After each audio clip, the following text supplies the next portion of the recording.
नमस्कार दोस्तों, कैसे हैं। आशा करता हूं आप सभी अच्छे होंगे। एक बार सबसे पहले आप कमेंट सेक्शन में बताएं कि आपकी जो यूपीएससी की तैयारी है वो कैसी चल रही है। एक बार सबसे पहले आप कमेंट सेक्शन में बताएं और लाइक का बटन जरूर दबा दें। क्लास को शुरू करते हैं। और आप सभी जानते हैं ओनली यूपीएससी के इस प्लेटफॉर्म पर पूरी जो यूपीएससी की तैयारी है वो फ्री ऑफ कॉस्ट कराई जा रही है, बिल्कुल निःशुल्क कराई जा रही है। जो बच्चे दूर दराज से हैं, ग्रामीण क्षेत्रों से आते हैं, ऐसे जगहों से आते हैं, आपके पास पैसे नहीं होते हैं, रिसोर्सेज का अभाव आपके पास रहता है, तो वो बच्चे ओनली यूपीएससी के इस प्लेटफॉर्म पर, इस यूट्यूब चैनल पर जुड़कर पूरी जो यूपीएससी की तैयारी है वो फ्री ऑफ कॉस्ट कर सकते हैं और अपने सपनों को एक नई उड़ान दे सकते हैं। ठीक है, आप सभी जानते हैं यहाँ पर आपको फ्री में क्लासेस प्रोवाइड कराई जा रही हैं। यहाँ पर आपको फ्री में जो है जो बुक्स हैं, स्टडी मटेरियल है, वो भी आपको यहाँ पर फ्री में प्रोवाइड कराया जा रहा है। ठीक है, तो अगर आपको कोई दिक्कत, परेशानी, समस्या है तो आप हमें 9711411048 इस पर आप हमें इस व्हाट्सएप नंबर पर आप हमें व्हाट्सएप कर सकते हैं, व्हाट्सएप कॉल कर सकते हैं, आपको एंटरटेन किया जाता है। ठीक है, चलिए अब ज़्यादा समय ना लेकर आपकी क्लास की शुरुआत करते हैं। देखिए, आप सभी जानते हैं यहाँ पर तैयारी तो फ्री में कराई जा रही है, इसके साथ साथ आपको जो बुक्स हैं, स्टडी मटेरियल है, वो आपको हमारे टेलीग्राम चैनल पर देखने को मिलता है। ठीक है, तो टेलीग्राम चैनल की जो लिंक है वो इसी वीडियो के डिस्क्रिप्शन बॉक्स में दी गई है। आप जाकर वहाँ पर टेलीग्राम चैनल जो है वो आप ज्वाइन कर सकते हैं। ठीक है, अब शुरू करते हैं आज की क्लास को। देखिए, इससे पहले मैं आपको बता दूं, मेरा अपना पर्सनल जो चैनल है वो शुभम मिश्रा के नाम से मेरा चैनल है, आपको साइड में दिख रहा होगा, इसको भी आप जाकर सब्सक्राइब कर लें। और यहाँ पर आपको जो मेरी डेली लाइफ है, जो डेली एक्टिविटी है, जो डेली रूटीन है, वो अब आपको 2-1 दिनों में देखने को मिलेगी। ठीक है, मैं अपने दिन में क्या करता हूँ और इसी के साथ साथ जो यूपीएससी से रिलेटेड अपडेट्स हैं, एग्जामिनेशन से रिलेटेड, वो भी आपको इसी चैनल पर देखने को मिलेगी। शुभम मिश्रा वाले चैनल की जो लिंक है वो इसी वीडियो के डिस्क्रिप्शन बॉक्स में दिया गया है, जाकर सब्सक्राइब कर ले। चलिए शुरू करते हैं आज की क्लास को। देखिए, लास्ट क्लास में हमने क्या पढ़ा था। देखिए, आज की क्लास कुछ ज़्यादा ही इंपॉर्टेंट होने वाली है, कुछ ज़्यादा ही अलग होने वाली है। मैं बार बार क्योंकि कहता हूं कि पढ़ाई से ज़्यादा इंपॉर्टेंट है स्किल बेस्ड वाला एग्जाम बन चुका है यूपीएससी। किसका? स्किल बेस्ड का मतलब यह है कि भैया आप अगर कम नॉलेज भी रखते हो और स्किल आप में है तो ये एग्जाम आप ये कह सको कि आपके दायरे में है, आप इसे इजीली क्वालिफाई करने की कंडीशन में आ जाओगे। लेकिन बहुत ज़्यादा नॉलेज है, स्किल आप में नहीं है, वो शैली आप में नहीं है, तो ये एग्जाम आपसे कोसों दूर नजर आता है। तो वो आज मैं इस पर थोड़ा सा डिस्कस करूंगा ब्रीफ में। और मैं बार बार कहता हूं, लेक्चर इंपॉर्टेंट है, क्लासेस इंपॉर्टेंट है, लेकिन उससे ज्यादा इंपॉर्टेंट वो बैकग्राउंड को समझना है कि इस एग्जाम को आप कैसे क्वालिफाई करेंगे। ठीक है, मैं अभी इसको डिस्कस करूंगा, लेकिन एक बार सबसे पहले आप कमेंट सेक्शन में बताएं कि लास्ट क्लासेस में हमने क्या पढ़ा था। संविधान संशोधन हम लोग देख रहे थे, क्या पढ़ा था। देखिए, एक टॉपिक हमने विशेष बहुमत पढ़ा था, उसमें बच्चे जो मेंटरशिप पेड प्रोग्राम में जो बच्चे हैं उन्होंने वहां पर बोला था कि सर विशेष बहुमत का जो आपने पढ़ाया था उसमें एक जो पहला पॉइंट था वो समझ में नहीं आया थोड़ा सा। तो मैं अभी विशेष बहुमत का वो जो पहला पॉइंट क्या है एक बार शॉर्ट में आपको समझाने की कोशिश करता हूं। ठीक है, आप सभी जानते हैं विशेष बहुमत। ठीक है, कमेंट सेक्शन में बताएं आपको चीज़ें समझ में आ रही हैं, एक बार जरूर बताएं और लाइक का बटन जरूर दबा दें, इस वीडियो को अधिक से अधिक शेयर किया करें।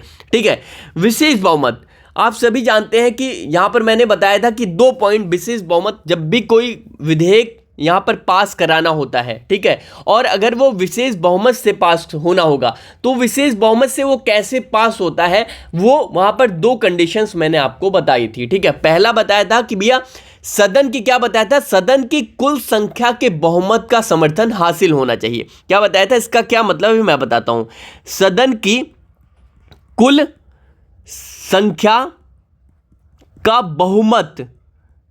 बहुमत हासिल होना चाहिए, हासिल होना चाहिए।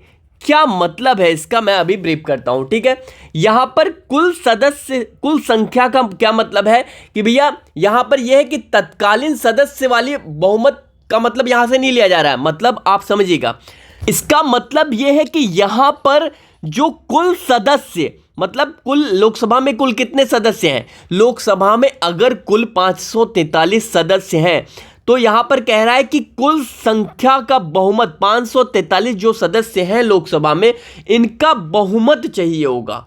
ठीक है, और बहुमत चाहिए होगा। इसका ये मतलब है, ना कि इसका ये मतलब निकल रहा है कि यहां पर तत्कालीन जो उपस्थित सदस्य हैं, मतलब ये जो लोकसभा है, कुल सदस्य कितने हैं, 543 हैं अगर कुल सदस्य यहां पर बैठने वाले, और यहां पर उपस्थित कितने हैं, उपस्थित मान लेते हैं 200 ही उपस्थित हुए यहां पर अभी प्रेजेंट है।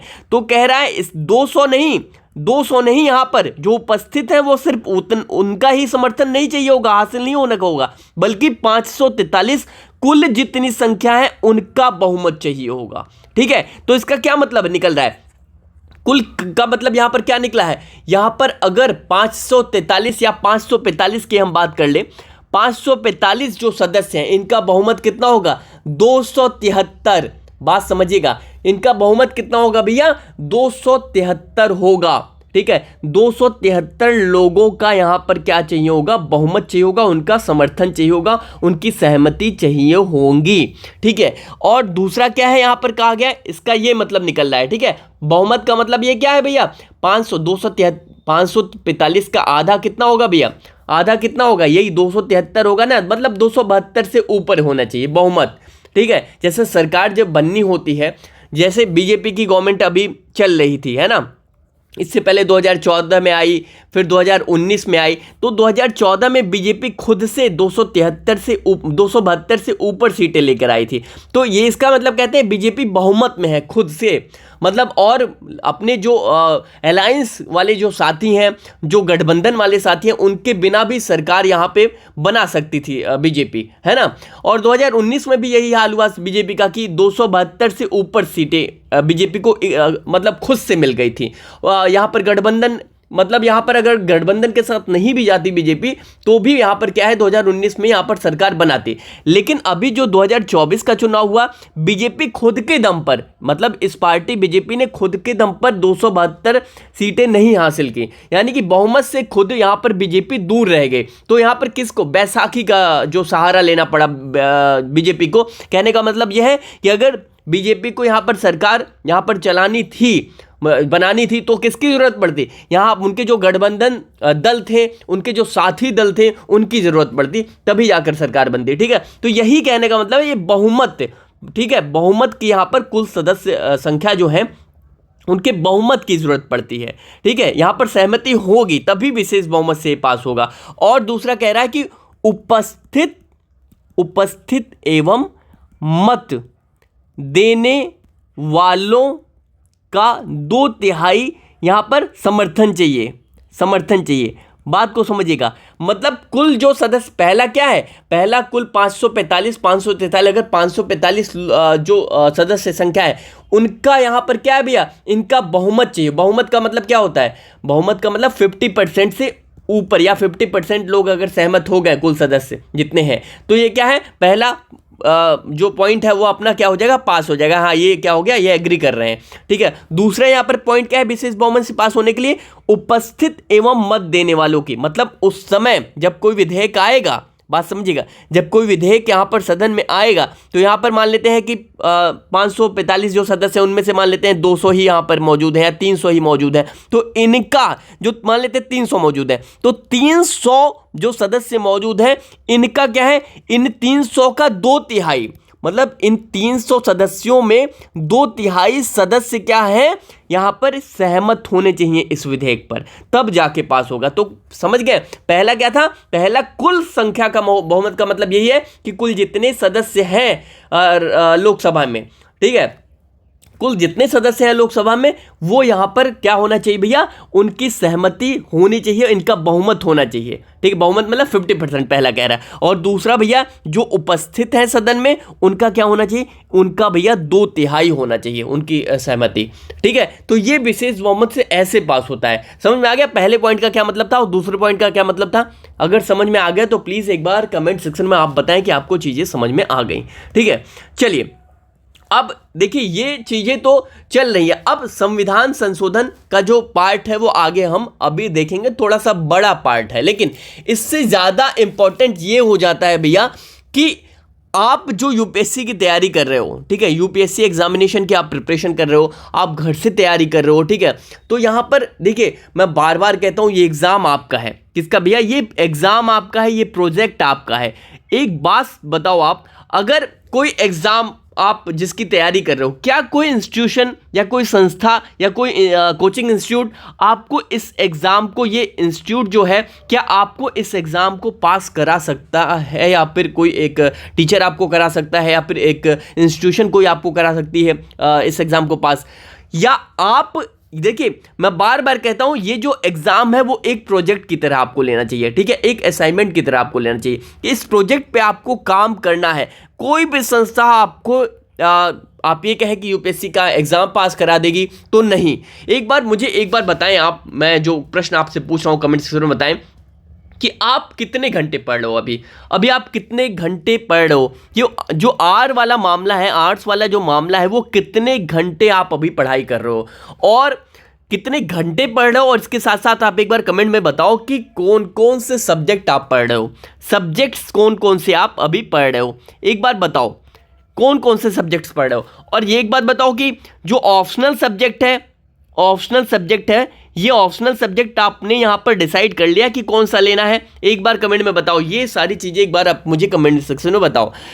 देखिए, और एक और बात ये बताओ कि 2025 में किन किन लोगों को अटेम्प्ट करना है, और आप अपना अटेम्प्ट भी बताओ कि किस ईयर आपको यूपीएससी का एग्जाम जो है अटेम्प्ट करना है। 25 में करना है, 26 में करना है, 27 में कब करना है, ठीक है। देखिए, 25 वाले तैयार हो जाएं।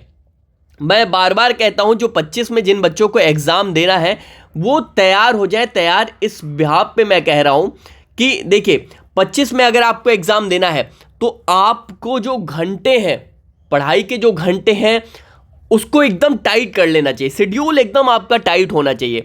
अगर आप किसी कोचिंग के भरोसे हैं, अगर आप कहीं इनरोल कर रखा है आपने, 25 में आपको एग्ज़ाम देना है, या फिर आप ये कहो कि घर से आप तैयारी कर रहे हो लेकिन आप उतना ही पढ़ रहे हो जितना पढ़ाया जा रहा है, तो ये 25 का एग्ज़ाम कोसों दूर है। मैं बार बार कहता हूँ, कोसों दूर है। मैं अभी आपको ये बताने जा रहा हूं, पढ़ाई से ज़्यादा ये इंपॉर्टेंट हो जाता है कि आप कैसे इस एग्ज़ाम को क्वालिफाई करोगे। एग्ज़ाम जो है टाइम मैनेजमेंट वाला एग्ज़ाम बन चुका है। मैं बार बार कहता हूं, ये जो एग्ज़ाम है वो भैया क्या है भैया, समय प्रबंधन। आपने अगर ये टाइम मैनेजमेंट वाला जो एग्ज़ाम है, ठीक है, समय प्रबंधन, अगर आपने समय का प्रबंधन करना सीख लिया सही ढंग से, तो ये एग्ज़ाम आपके लिए इजी हो जाएगा, आपके नज़दीक आ जाएगा। लेकिन समय प्रबंधन अगर आप नहीं करना आपने सीखा, तो ये यकीन मानिए कि एग्ज़ाम आपसे कोसों दूर है, ठीक है। अब देखिए, मैंने अभी आपको बताया, जो शुभम मिश्रा वाला चैनल है, जो मेरा चैनल है, यहाँ पर आपको साइड में दिख रहा होगा, यहाँ पे आपको लगातार मैं अपनी जो लाइफस्टाइल है, मैं क्या करता हूँ डेली एक्टिविटी में, आपको वो दिखाऊंगा, ठीक है। अब आप सभी जानते हैं मेंस का एग्जाम चल रहा है, यूपीएससी के मेंस का एग्जाम चल रहा है कि नहीं चल रहा है, एक बार बताएं आप कमेंट सेक्शन में।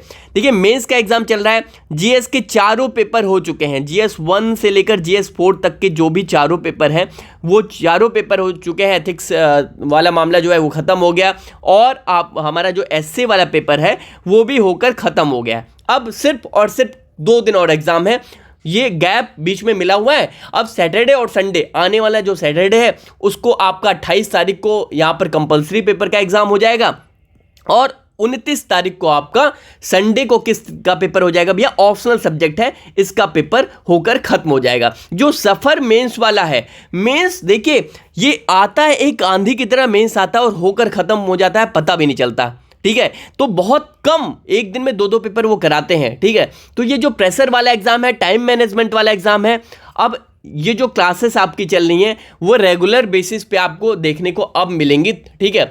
मैं आपकी जो क्लासेस है ले रहा हूँ वो आपको रेगुलर वे में अब देखने को मिलेंगी। थोड़ा सा आप 1 हफ्ते का थोड़ा और समय आपको देखने को मिलेगा, उसके बाद आपको क्लासेस जो है वो रिदम में मिलेंगी, देखने को रेगुलर मिलेंगी, ठीक है।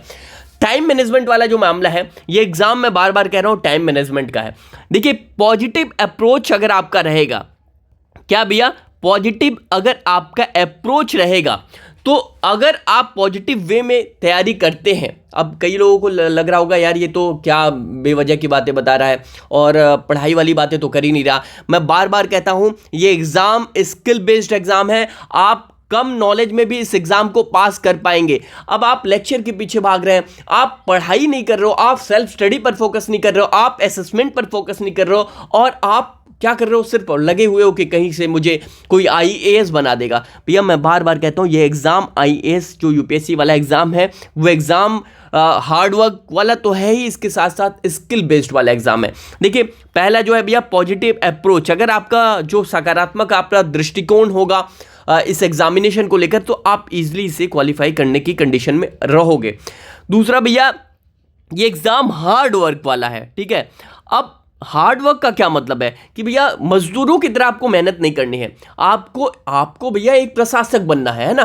प्रशासक का मतलब यह है कि आपको एडमिनिस्ट्रेशन में आना है, एक आप बड़ी जिम्मेदारी आपके पास आएगी जब आप एग्जाम क्वालिफाई करोगे। तो हार्ड वर्क वाला जो मामला है, अब मजदूरों की तरह आपको हार्ड वर्क नहीं करना है, यहां पर हार्ड वर्क के साथ साथ आपको क्या करना है भैया, स्मार्ट वर्क करना है। क्या करना है, स्मार्ट वर्क। स्मार्ट वर्क कैसे होगा, देखिए स्मार्ट वर्क का मतलब ये है कि अब ये आप बताओ, आप दिन के मान लेते हैं 7 घंटे आप पढ़ रहे हो, और उन 7 घंटों में आपने क्या किया, आपने 7 घंटे तो दे दिए, लेकिन आपने at the end of the day, जब आपका दिन खत्म हुआ, 7 घंटे आप पढ़कर ख़त्म कर लिए, उसके बाद आपने जब ये जानने की कोशिश की कि आज इन 7 घंटों में मैंने क्या अचीव किया, क्या सिक्योर किया, तो आपके पास अगर कुछ नहीं रहता, मतलब आज आपने इन 7 घंटों में कुछ नया सीखा ही नहीं, तो ये मानकर चलिए जो हार्ड वर्क वाला मामला है, आपने 7 घंटे तो बैठकर वहां पर किताबों में बिता दिए, लेकिन आपका आउटपुट जो निकल रहा है वो कुछ निकला ही नहीं 7 घंटों का। तो ये क्या है भैया, ये कहने का मतलब है हार्ड वर्क से काम चलेगा नहीं कि आपने हार्ड वर्क करके यहाँ 7 घंटे आपने टेबल चेयर पर दे दिया और बुक को दे दिया, एकदम बिजी रहे, लेकिन आउटपुट निकला ही नहीं। तो घंटों में ये जो पढ़ाई है वो से घंटों में थोड़ा सा फोकस करने से बचना चाहिए कि आप घंटों में बता रहे हो कि मैं 8 घंटे पढ़ता हूँ, 7 घंटे पढ़ता हूँ, दिन के 10 घंटे दे रहा हूँ, तो इससे थोड़ा सा बचना चाहिए। हार्ड वर्क का मतलब यह है कि हार्ड वर्क आप करो, इसके साथ साथ स्मार्ट वर्क भी होना चाहिए। कहने का मतलब स्मार्ट वर्क से क्या मतलब है, यहाँ पर मैं आपको बताने की कोशिश कर रहा हूँ।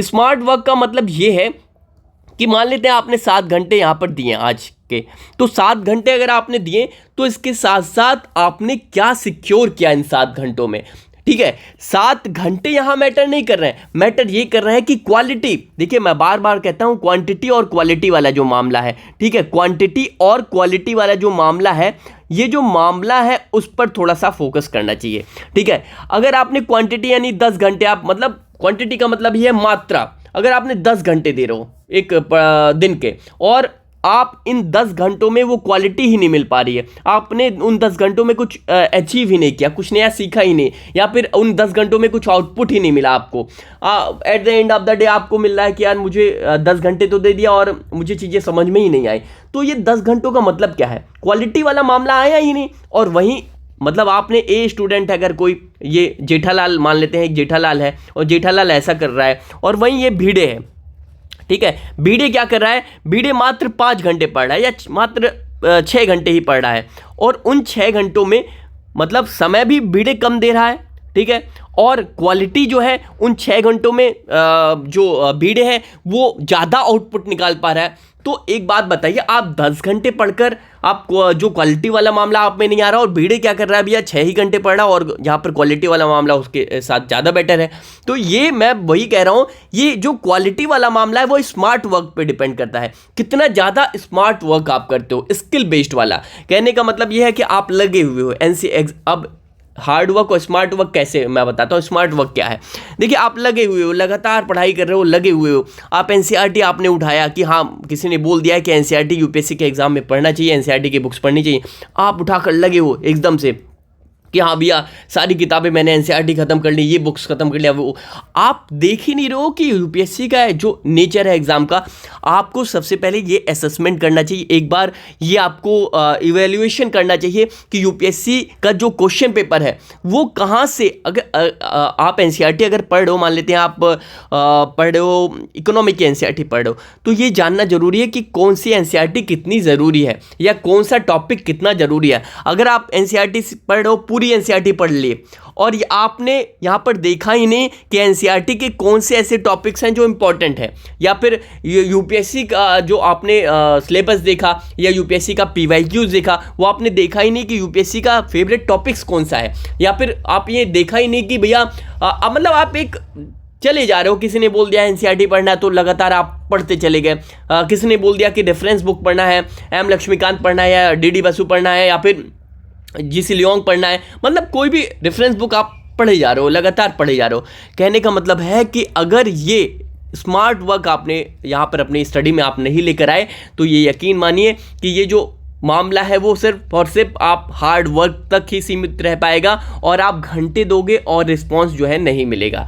तो रिस्पॉन्स हमें क्या देना है भैया, हमें कम समय में अधिक से अधिक रिस्पॉन्स चाहिए, ठीक है। अब यूपीएससी का एग्जाम क्या है भैया, कम समय में अधिक से अधिक रिस्पॉन्स, अधिक से अधिक क्या है भैया, रिजल्ट हमारा आना चाहिए, ठीक है। अधिक से अधिक क्या होना चाहिए, रिजल्ट आना चाहिए कम समय में। अब बात समझिएगा, आप किसी ज़िले में एज ए कलेक्टर आप पोस्टेड हो, आप डीएम पोस्टेड हो, और वहाँ पर क्या है भैया, आपके पास कोई ऐसी घटना घट जाती है और जहाँ पे आपको बिल्कुल तुरंत रिस्पांस देना है, तुरंत एक्शन लेना है, तो ये कम समय में एकदम आपको डिसीजन तुरंत लेना है कम समय में, और ऐसा डिसीजन लेना है कि अधिक से अधिक पॉजिटिव रिस्पांस मिले, है ना, कि मतलब वो जो घटना घटी है वो वहीं थम जाए, ज़्यादा आक्रोश ना हो, लॉ एंड ऑर्डर की स्थिति ना बने। तो यहाँ पर क्या है भैया, कम समय में अधिक से अधिक रिजल्ट वाला जो मामला है सिर्फ एग्जाम तक सीमित नहीं रहता। यूपीएससी ने ऐसे सिलेबस डिसाइड नहीं किया है, बल्कि भैया क्या है, कम समय में ये कहाँ, जब आप जिले के कलेक्टर होगे,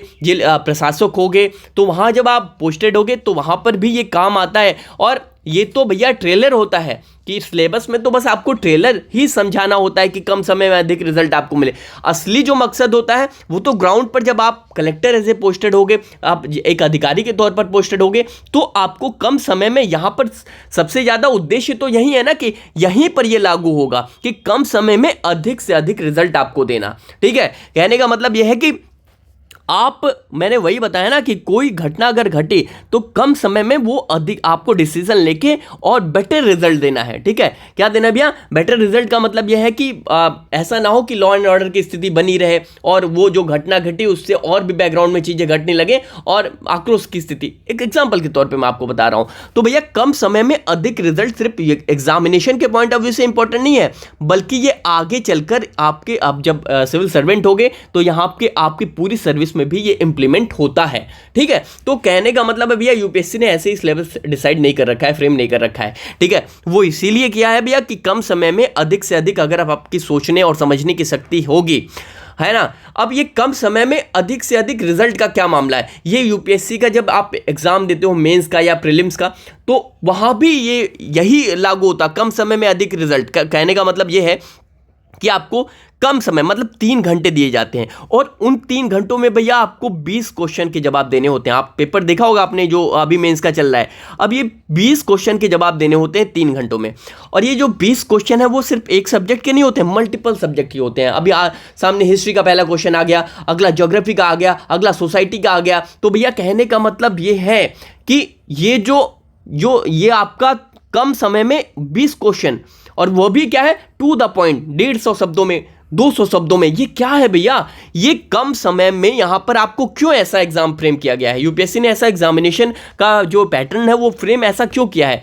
3 ही घंटों में 20 क्वेश्चन दे रहे हैं अलग अलग सब्जेक्ट से, क्यों, क्योंकि भैया यहां पर आप तुरंत यहां पर एक्शन ले सको। मतलब आपके सामने क्वेश्चन आया, समय कम है, आपके सामने क्वेश्चन आया, तुरंत के तुरंत आपका माइंड जो है वो क्लिक करना चाहिए कि इसका आंसर ये होगा। अब ये क्यों क्या है कि भैया वही कम समय में, कहने का मतलब आपके पास कोई ऐसी घटना घट गई तुरंत के तुरंत, और यहां पर आपको तुरंत रिस्पॉन्स करना है, तो यहां पर आप सही डिसीजन ले सको। यही वजह यूपीएससी ने इस तरह के जो सिलेबस को, इस तरह के पैटर्न को फ्रेम कर रखा है। बात समझ में आ रही है चीजें। मैं बार बार कहता हूं कि पढ़ाई से ज़्यादा ये समझना होगा कि आप जिस एग्जामिनेशन की प्रिपरेशन कर रहे हो वो एग्जामिनेशन का फ्रेम ऐसा क्यों फ्रेम किया गया है, ठीक है। अगर आपने ये समझ लिया तो यकीन मानिए कि आपका जो मामला है वो सेट हो जाएगा, ठीक है। तीसरा भैया जो कंसिस्टेंसी वाला मामला है, मैं बार बार कहता हूं एकाग्रता बनाए रखनी होगी। क्या रखनी होगी भैया, एकाग्रता बनाए रखनी होगी, जो कंसिस्टेंसी वाला जो मामला है, ठीक है। अब कई लोग कहते हैं कि यहां पर कई लोग दिन के 10 घंटे पढ़ रहे हैं, उन्होंने 15 दिन तक 10 घंटे पढ़ाई की, उसके बाद वो छोड़ देते हैं, पूरा तैयारी छोड़ देते हैं कि फिर 2 महीने बाद फिर रिटर्न होते हैं कि हाँ यार मैं तैयारी कर रहा था, वो बीच में छूट गया, फिर शुरू करते हैं कि हाँ आज से 7 घंटे पढ़ेंगे, 8 घंटे पढ़ेंगे। तो ये जो ब्रेक है, ये जो भटकाव की स्थिति है, कंसिस्टेंसी वाला मामला आपके एग्जामिनेशन, आपके प्रिपरेशन में नहीं आ पा रहा है, ये बहुत ज़्यादा घातक है। अगर कम पढ़ो, कहने का मतलब है कम खाओ लेकिन रेगुलर खाओ, ठीक है, मतलब थोड़ा थोड़ा करके अगर आप अपनी डाइट ले रहे हो रेगुलर, तो ये मानिए कि एक अच्छा, आप ये मानिए एक हेल्दी लाइफ आप जी पाओगे। और आप खा नहीं रहे हो, मान लेते हैं कि आप यहाँ पर बिल्कुल भूखे हो, यहाँ पर आपने 10 दिन बिल्कुल भूखा आपने छोड़ दिया अपने शरीर को, और 10 दिन बाद यार मैंने तो कुछ खाया ही नहीं, उसके बाद आपने शुरू कर दिया खाना, बहुत बड़ा अमाउंट आपने, बहुत लार्ज क्वांटिटी में आपने यहाँ पर खाना शुरू कर दिया, तो वो क्या हो गया भैया, फूड पॉइजनिंग होगी, तरह तरह की बीमारियां भी हो जाएंगी। तो कहने का मतलब ये है, जो कंसिस्टेंसी वाला मामला है वो आपकी तैयारी में होना चाहिए, ठीक है। अब ये सब बातें तो हैं, अब यही मामला एक आ जाता है असेसमेंट का।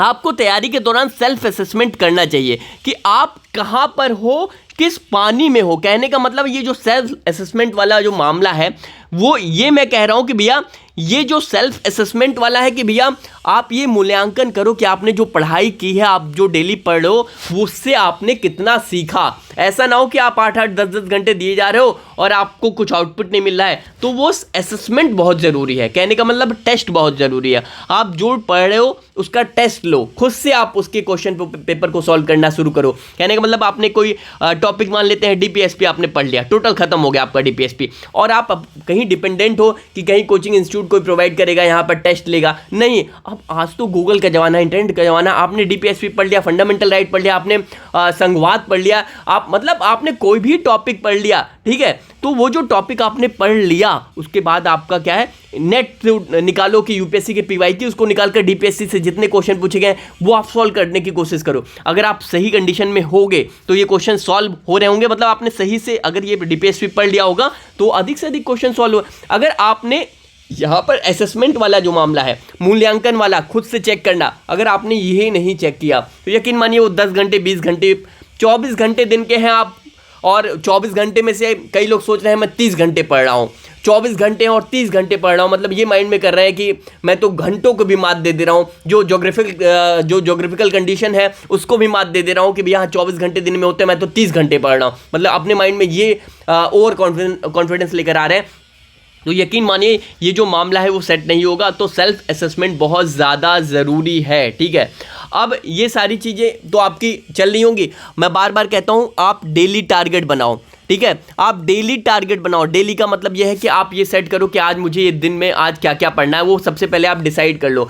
आप अगर कल आपको पढ़ना है तो आज रात में ही डिसाइड कर लो कि कल मुझे ये टॉपिक आज कल को पढ़ना है। तो डेली टारगेट बनाओ, ये टॉपिक पढ़ना है इस तरह से डेली। फिर वीकली टारगेट बनाओ, क्या बनिया भैया बनाओ कि यहाँ पर आपको हफ्ते में या आपको ये क्या पढ़ना है, इस चैप्टर वाइज के इस चैप्टर को इस हफ्ते खत्म कर देना है। तो और इसके साथ साथ फिर वीकली के साथ साथ उसी टाइम आपका मंथली टारगेट भी बन जाना चाहिए। मंथली मतलब मासिक तौर पर आपको महीने में आपको ये सब्जेक्ट के इतने इतने ये सब्जेक्ट पढ़ने हैं, यहाँ से इस सब्जेक्ट के ये टॉपिक खत्म करने हैं। तो डेली आपका सेट होना चाहिए। वो जो प्रोजेक्ट है, मैं बार बार कहता हूँ ये असाइनमेंट है, प्रोजेक्ट है, ये तैयारी एक प्रोजेक्ट है, असाइनमेंट है, ये एक फाइल आपकी होनी चाहिए। क्या आपकी तैयारी से शुरू करने से पहले आपके पास एक फाइल तैयार हो जानी चाहिए कि मुझे ये करना है, इस रोड मैप पर काम करना है। तो डेली टारगेट बनाओ, डेली से वीकली, वीकली से मंथली। तो मैं बार बार ये सारी चीजें आपको कहता हूं। अब जिसके दिमाग में ये चीजें घुस रही होंगी वो समझ में आ रहा होगा उन बच्चों को कि हाँ जो चीज़ें बताई जानी है वो कहीं ना कहीं इंपॉर्टेंट है, ठीक है। अब क्लासेस जो है वो आपकी डेली यहाँ पर